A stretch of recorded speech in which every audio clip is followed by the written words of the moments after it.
نه وروره دغه د ملګري ټول کس چې روغلي یو دغه ته مو شینګړی یو دا دوی لیارې دي چې یو شینګړي ته لیاره لاړه دی و درویخۍ ته سرسرنګ ته مو تاسو یوسو د سرسرنګ سر ته څو سفر کې وته یې هلته څو دغه نه چې خپله لاړ شي د زنډانو نومونه و لطیف زړغونځی ورته وي لطیف زړغونځی دا د زړغونځي ونه دی دغه د زړغونځي ونه دی غوټې چې کوي زړغونځي کوي یا دا کوي دغه ونه دی دا ونه د مو په غره کې زښته ډېره دی تقریبا په سلو کې 80% یې زړغونځي ونه دی 60% څېړی المنځه وبخته دی دا بیا د هغه المنځ هغه چې ورته یې المنځه که نه دا یې وړوکی ځایک دی دغه چې دي دا یې غوټې ونې دي دا یې څو کاله دغه غر مو ساتلی دی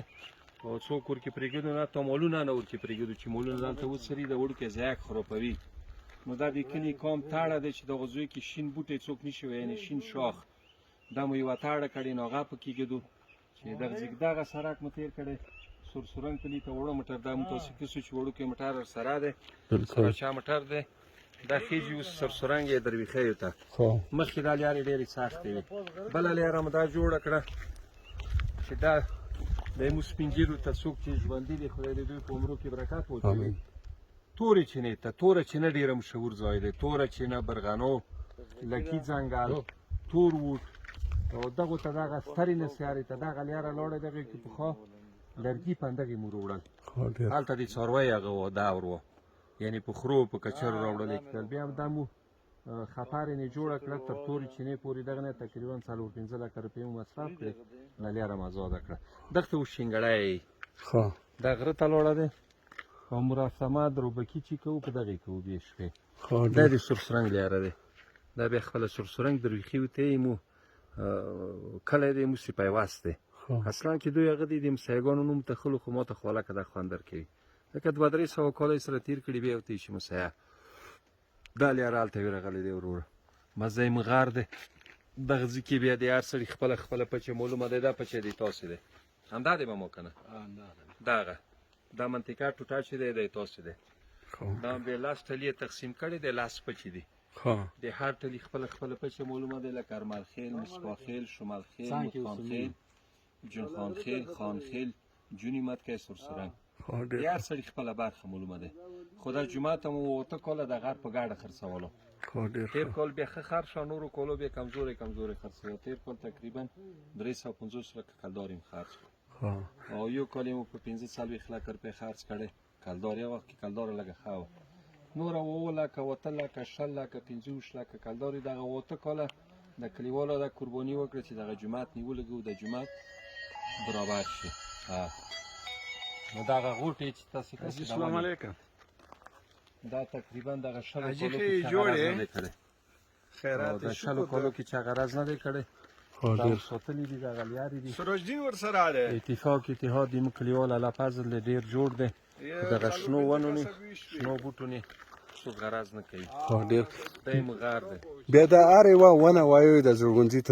تلاوی نه دغه ته یو رقم چنګک دی ده اوږده شاخونه نه مو ته و شاخونه په باندې لګولې دا چې یو شاخ مات شي بیا 3-4 کاله ونه بیا هغه نه کوي بار نه نیسي دا جګ چنګک دی سر ته ورچو داسې ورکې تاووي یا یې په لاس سر ماته و چې هغه وړوکی شاخ چې مات شي نو دا څومره وخت نیسي چې دا ټول زړغونځی وایي تېر کال چې مو خرڅ کړی و دغه کې 300 نفرو مزدورانو کار وکړو 300 نفرو دا ټول غار وویله غره کې دا یې په 1500 ورځو کې دا ټول هغه کړل ویلې تقریبا 300 نفره خوا ډېر کار کوي دې ورځې هر یو سړی چې هغه وکړي مو داسې چې اټکل کړی دی د ایمو غر کې ایمو غره کې 100,000 زرغونځۍ ونې دي تخمینا 100,000 دا تجاره هم دا ویلي دي چې د غره کې 100,000 زرغونځۍ ونې بیا مو ته ډېر خواستونه وکړه چې تاسو د المنځ ووایي دا کسې ده چې دغه د زرغونځۍ ونې پراخې شي دا بار ډېر ونیسي بیا به تاسو ته یو په 2 یو په 3 هغه کوي پیسې کوي خو دغه نیمو زړه نه کېږي دا وطن ډېر ښکلی دی د سپین چې دی دا زرغونځی دی د څنګ کې خټ چې دی دا المنځه دی ایمو دغه ځایونه چې دي المنځه ډېره لري یو زرغونځی وابخته څېړۍ لري یعنې وابخته نور شي ته نه کارېږي د مخکې به دغه د چتو تختو ته کارول څېړۍ چې ورته یې هغه ژمي کې بیا مال ته راوړو چې ووایي هغه پسړ بیا شین کېږي خو دا نوره ونې چې کته شوې دا بیا نه شین کېږي دا بیا هغې کېږي نه سترېږي نه دا داسې ځای په ځای پاتې وي خو د لا پازه دغه 15 کاله د غره کې چا کار نه دی کړی او ډېر ښکلی ځایونه دغه سې د وړه وړه دغه ځای که ټوله ورکرشین شوی دلته خو کم دی نو خپله چې موږ تاسې وکړو ډېر ښکلی ځایات ورکرشین شوی دی دغه نوي وړه وړه نیالګي دا د اوس د 15 کالو نتیجه دی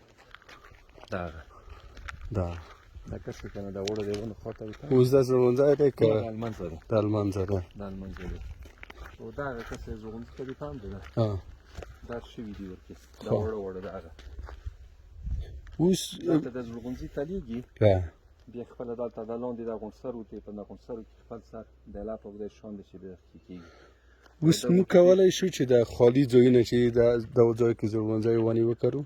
خو دا زرغونځي خو ډېر وخت نیسي اوس دا چې موږ زرغونځی وکړو کوره دا 80 کاله 80 کاله نیسي ډېر وخت نیسي ډېرې ونې دي دا خو تقریبا داسې ونې کېږي چې زرګونو کال هغه لري تاریخ لري دلته مسواک لرو ډېر ښکلی مسواک والا مرویزه لرو لکه دا مسواک هسې ده دا مسواک دی دا مسواک دی ډېر بهترین مسواک دی مو وطن دی مو غاړې چې ډېر لري هغه غوټه دغه یوه شی دی دا دغه نه زرغونځي ووځي خو دا خو ډېره وړه دی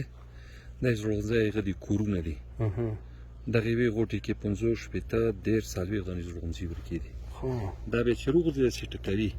زرغونځي ته نه تړ چې دی بیا د سونو دپاره کار کوي دا په هغه کې سولی کېږي په ترانه کې یا په غلي کې دا بیا سولی کېږي بیا تاسو چې په سیخو هغه کو بیا دا ټول ټولېږي بیا څه رقم بیا دا ټول ټولوو بیا موږ خرڅوو دلته خو پروسس هم مشکل دی هغه کومه طریقه چې تجارانو سره کوي هغې طریقې نه موږ پوهېږو دغه سره یې خرڅوئ دغه سره یې خرڅوو دا بیا خوست تولیدي اکثره خوست کې دوی کوي دا بیا چې داسې ډاډ شي د زرغونځي خپله ته نه تلیږي دا چې ټکوي پخوا مې ټکول